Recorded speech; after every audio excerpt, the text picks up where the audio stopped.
When Robert and I came home from shopping, we were shocked to see a moving truck parked outside. My in-laws stood beside it, giving orders as if they owned the house. My mother-in-law looked at me and smirked. "You shouldn't be here," she said. My father-in-law stepped forward and grabbed my bag. I held it tightly and moved back. My mother-in-law laughed. "Strangers should leave." I was speechless. Robert's hands shook with anger. "Mom, do you even know what you're doing?" His voice was unsteady, filled with frustration. Something told me this night would change everything. I had enough. It was time to tell the truth. Taking a deep breath, I looked straight at my mother-in-law. "This is my house," I said firmly. She let out a short laugh. "That's nonsense. Robert bought this house." I turned to Robert, waiting for him to speak. He took a deep breath. "This house belongs to Gina. I just live here with her. We moved recently, and she now uses this place as her office." My mother-in-law's face darkened. "That can't be true. Gina is just a housewife." She was refusing to believe the truth. Robert's face tightened. "Mom, Gina runs her own insurance business." My mother-in-law shook her head. "That's a lie. I know she spends her time at fancy restaurants with strange men." I sighed. That man was my father's old client. We were discussing business. My mother-in-law ignored me. "Robert, she's tricking you. You need a younger wife. You still have time to have children." Robert's eyes darkened. He looked down for a moment before speaking words that shocked everyone. "I can't have children." His voice was quiet but firm. The room fell silent. My in-laws froze in place. My father-in-law's face twisted in disgust. "What do you mean? Are you broken?" My mother-in-law gasped. "You kept this from us?" Robert remained calm. "I never told anyone because I didn't want to be judged. Years ago, I got tested. The doctor said I can't have kids." He turned to me with sad eyes. "Gina, I was scared you'd leave me." I squeezed his hand. "I married you because I love you, not for children." But my mother-in-law wasn't done. She stepped closer, her voice rising. "You were supposed to continue our family's bloodline." Robert let out a cold laugh. "About that, I have something to tell you." He turned to his father. "I'm not even your biological son." My father-in-law's eyes widened. "What are you talking about?" My mother-in-law turned pale. Robert took out his phone and held up a picture. "I hired a detective, just like you did. The results were shocking." My father-in-law stared at the screen, his face turning red. "Are you saying she cheated on me?" My mother-in-law stuttered. "That's not true." But the guilt in her eyes said otherwise. My father-in-law took a shaky step back. "For 50 years, I raised another man's child?" Robert's voice was sharp. "Yes, I found letters, pictures, even a DNA test. It's true." My father-in-law turned to his wife. "Who is he?" My mother-in-law hesitated, then whispered a name. My father-in-law's face twisted in rage. "That man? The one you swore was just a friend?" My mother-in-law lowered her head. "I never wanted this to come out." Robert crossed his arms. "Well, it has." The truth had finally been revealed, and there was no taking it back. Robert shook his head. "Dad, you used me for money. Mom, you lied my whole life. Neither of you cared about me." My mother-in-law glared at him. "How dare you talk to me like that?" Robert laughed bitterly. "Why should I respect you?" My father-in-law clenched his fists. "You still have a duty to support me." Robert's face was calm but firm. "No, I don't."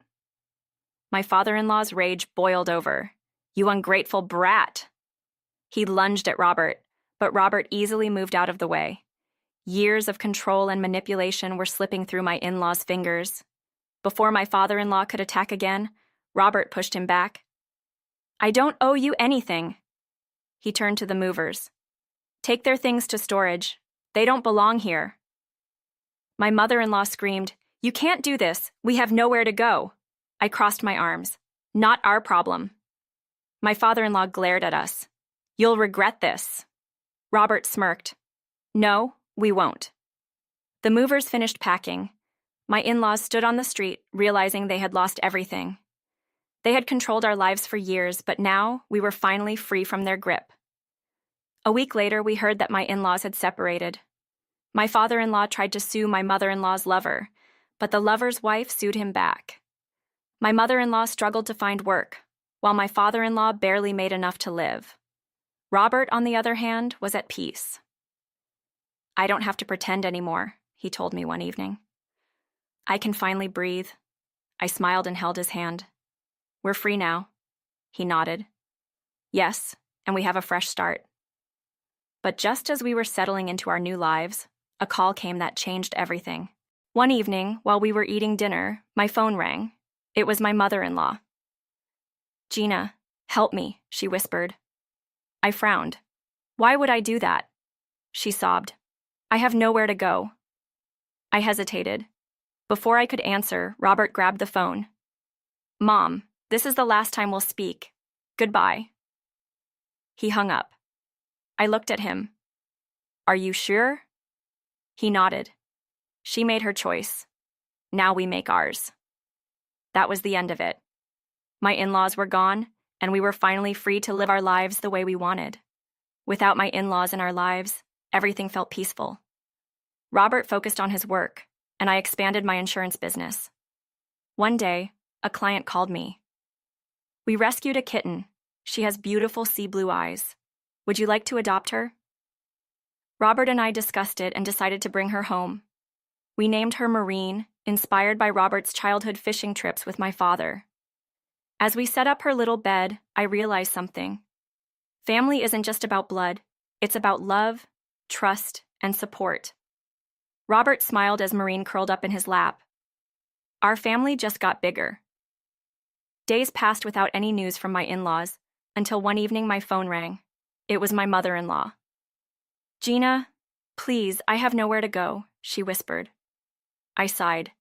"You brought this upon yourself." Her voice cracked. "I lost everything. Robert, please talk to me."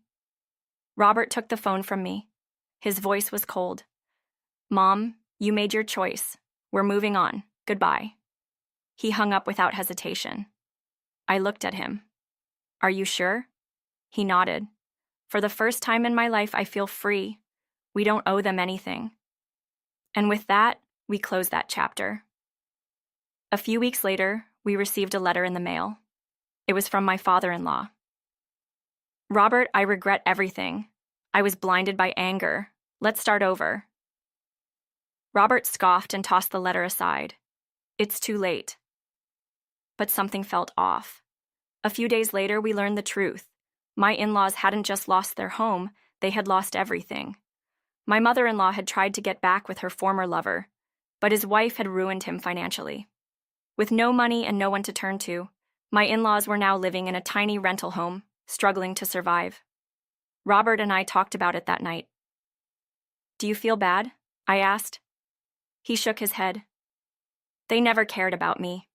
They only wanted control. If I help them now, they'll do the same thing again." I agreed. They had hurt us too much. We weren't cruel, but we weren't going to be used anymore.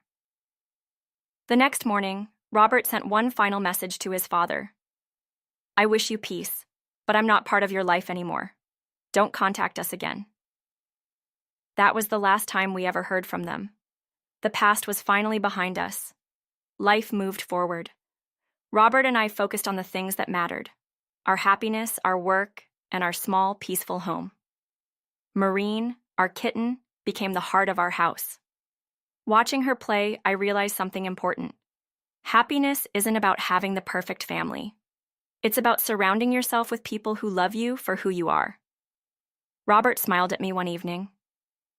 "We've been through a lot, but we're stronger now." I nodded. Yes. And for the first time, our lives belonged to us. It was true. We had broken free from the past, and the future was ours. One morning, as Robert brewed coffee and Marine purred beside him, I looked around our home. It was filled with warmth, peace, and love. No more drama, no more pain, just us. "What are you thinking?" Robert asked, wrapping his arms around me. I smiled. That this is the life I always wanted. He kissed my forehead. Then let's make every day like this. We didn't need approval from anyone. We had built a life that was truly ours. And as I watched Maureen curl up near the window, I knew we had finally